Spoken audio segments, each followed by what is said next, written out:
Baik, assalamualaikum warahmatullahi wabarakatuh. Di sini bersama saya lagi Ica Lausi Ariski di channel YouTube Edududu Official, di mana pada kesempatan kali ini saya akan memberikan penguatan materi terkait dengan materi kelas 5 semester 1 Bahasa Indonesia, yaitu memahami pantun. Nah, apa sih sebetulnya pantun itu? Nah, sebelum kita mengetahui lebih lanjut tentang pantun, di sini saya akan menampilkan tujuan pembelajaran dari materi ini. Untuk tujuan pembelajaran yang pertama yaitu mengenalkan siswa pada salah satu bentuk puisi tradisional Indonesia. Kemudian yang kedua, mendorong siswa untuk berpikir kreatif dalam merangkai kata-kata, serta melatih penggunaan bahasa yang indah dan berirama. Nah, tadi saya sudah menanyakan kepada kalian semua, apa sih sebetulnya pantun? Jadi pantun itu adalah salah satu bentuk puisi lama, di mana dia terdiri dari 4 baris dengan pola ABAB atau AAAA. Jadi tidak hanya ABAB, ada juga yang AAAA. Nah, pantun itu terdiri dari 4 baris yang terbagi menjadi 2 baris sampiran dan juga 2 baris isi. Nah, rima pantun itu pada umumnya adalah ABAB. Contohnya di sini saya ada pantun. Jalan-jalan ke kota Paris, beli baju warna putih. Jangan sering menangis, nanti wajahmu jadi letih. Nah, di sini kok belakangnya nggak ada ABAB, Pak? Katanya rima itu adalah bunyi akhir dari suatu baris pada pantun. Nah, di sini kan polanya SH kok disebutnya ABAB, Pak. Nah, ABAB itu digunakan untuk membedakan rima pantun yang antara baris pertama, kedua, ketiga, dan keempatnya itu sedikit berbeda. Di sini kan SH bukan SSSS atau HHHH. Nah, makanya di sini saya simbolkan sebagai ABAB. Karena antara baris pertama dan ketiga sama, kemudian baris kedua dan keempat sama tapi berbeda dengan garis pertama dan ketiga. Kita juga punya pantun dengan rima AAAA. Nah, ini terjadi ketika seluruh baris baik 1, 2, 3, dan juga 4 punya bunyi akhir atau rima yang sama. Nah, kalau yang ABAB tadi sudah saya jelaskan, jika pasangan barisnya yaitu 1 dan 3 serta 2 dan 4 punya bunyi akhir yang sama. Seperti pada pantun ini. Untuk yang baris pertama, jalan-jalan ke kota Paris, itu sama dengan yang baris ketiga, yaitu jangan sering menangis. Begitupun dengan yang baris kedua dan keempat, beli baju warna putih sama dengan nanti wajahmu jadi letih. Nah, sudah paham ya perbedaannya? Nah, kita ke contoh yang AAAA sekarang. Nah, di sini Pak Ijal punya contoh yang polanya AAAA atau yang bunyi belakangnya itu sama semua. Kita coba baca bersama. Pohon meranti di tengah hutan, tumbuh rimbun memberi keteduhan. Setiap manusia punya kekurangan, jangan jadikan sebagai hinaan. Nah, kira-kira polanya di sini sudah tahu ya, jika bunyi belakangnya atau bunyi akhirnya itu sama, maka polanya adalah A atau sajaknya adalah AAAA. Kemudian kita ke pantun yang kedua. Di sini ada pantun yang bunyinya seperti ini. Ikan berenang di lautan, sesekali ia menabrak batu. Barang siapa yang berkelebihan, hendaknya ia suka membantu. Nah, di sini bunyinya atau bunyi akhirnya itu berbeda. Bunyi akhir pada baris 1 dan ketiga sama, kemudian yang sama lagi adalah baris kedua dan keempat, tapi berbeda dari baris 1 dan 3.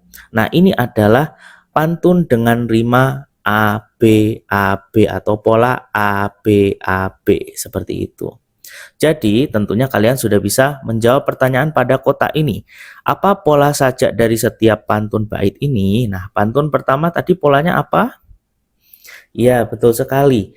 Polanya atau sajaknya adalah AAAA karena bunyi akhirnya sama, yaitu N. Kemudian untuk pantun yang kedua, ini polanya apa?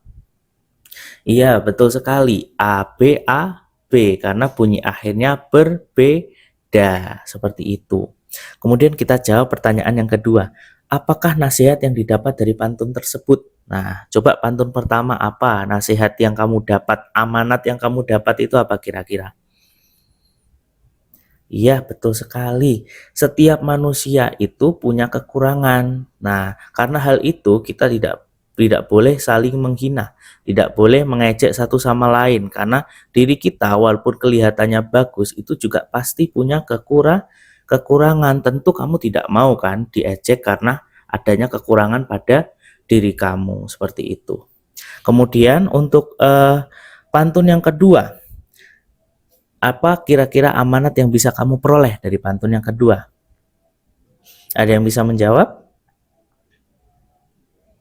Harus membantu sesama, boleh. Apalagi ada yang bisa menjawab lagi?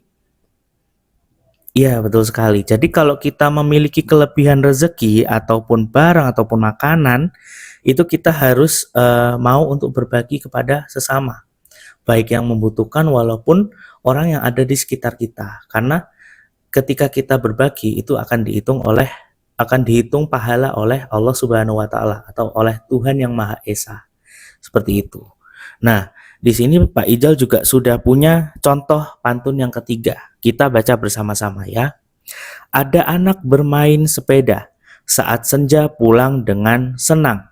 Berakhlak baik adalah hal utama agar hidup bahagia dan tenang. Kira-kira ada yang tahu sajaknya apa di sini pantunnya? Yakin? Masa A. Tadi sudah kita bahas loh ini. Iya, betul sekali. Jadi karena bunyinya berbeda, rima atau sajak akhir kalimatnya itu berbeda antara satu dengan yang lain. Nah, maka ini disebut dengan sajak ABAB seperti itu.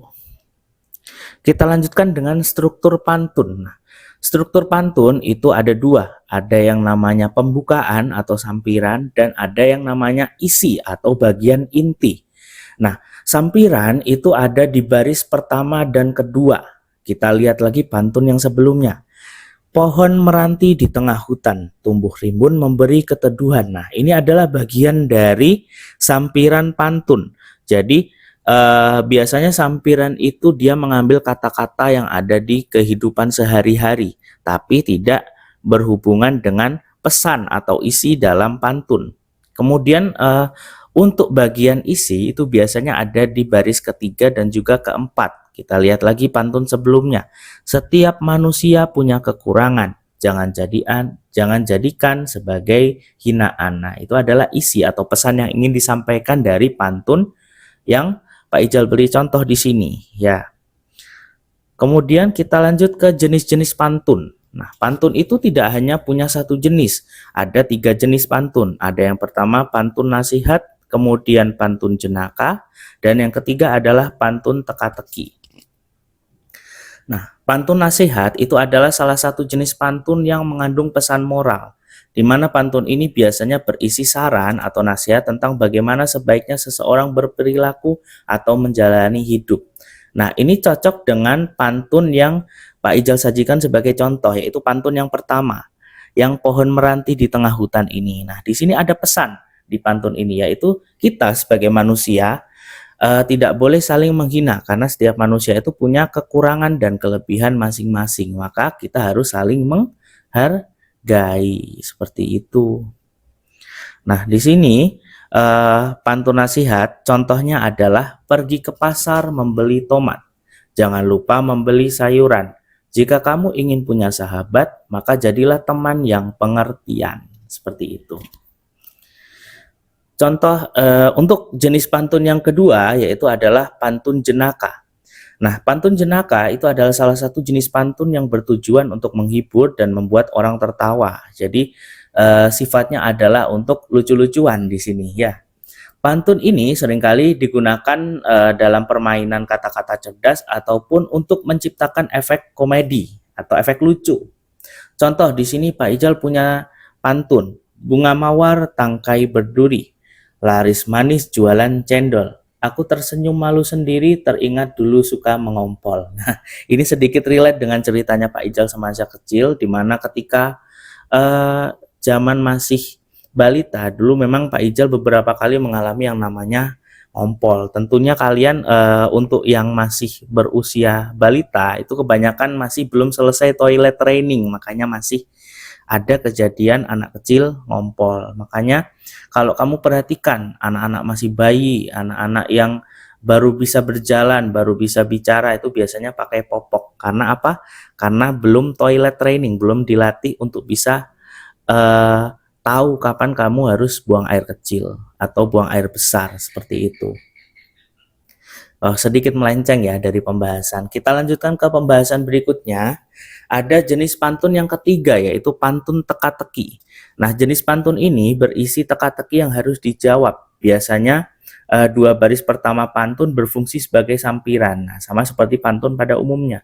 Sementara dua baris terakhir itu mengandung teka-teki yang mengajak pendengar untuk mencari jawabannya. Jadi sifatnya itu membuat pendengarnya itu bertanya-tanya, ini apa kira-kira ya jawabannya, seperti itu. Kita langsung ke contohnya. Nah, contohnya di sini ada pantun, kita baca bersama-sama ya. Burung nuri terbang tinggi, hinggap di dahan pohon randu. Binatang apa badannya tinggi, leher panjang, siapa itu? Nah, di sini clue-nya adalah badannya tinggi, kemudian lehernya panjang. Nah, kira-kira binatang apa? Ya, betul sekali. Satu-satunya yang binatang yang punya ciri seperti itu, yang badannya tinggi serta lehernya panjang, itu adalah jerapah. Loh Pak, burung unta kan juga lehernya panjang, tapi kan dia tidak setinggi jerapah ya, tinggi badannya. Maka dari itu jawabannya adalah jerapah. Seperti itu. Nah, sekian materi yang bisa Pak Ijal sampaikan pada kesempatan kali ini. Nah, kamu sudah mulai memahami tentunya bagaimana struktur dari pantun, kemudian jenis-jenisnya apa, kemudian contohnya seperti apa. Nah, Pak Ijal punya tantangan nih. Silakan nanti di kolom komentar kamu belajar menulis pantun. Silakan dituliskan di kolom komentar dan dikirimkan ke Pak Ijal. Pak Ijal pengen tahu seberapa kreatif kamu dalam membuat pantun. Nah, untuk pertemuan kali ini saya cukupkan. Kurang lebihnya mohon maaf. Semoga materi yang saya sampaikan bisa memberikan gambaran lebih para siswa ataupun para penonton di channel YouTube ini supaya bisa memahami lebih baik lagi terkait dengan pantun seperti itu. Nah, di sini sebelum saya tutup, apresiasi saya sampaikan untuk pembuat PowerPoint yang saya gunakan, yaitu Mas Raditya Eka dengan akun @radityaeka. Kemudian di sini PPT-nya saya berikan penyesuaian di beberapa titik seperti itu. Baik, saya tutup penyampaian materi kali ini. Wassalamualaikum warahmatullahi wabarakatuh.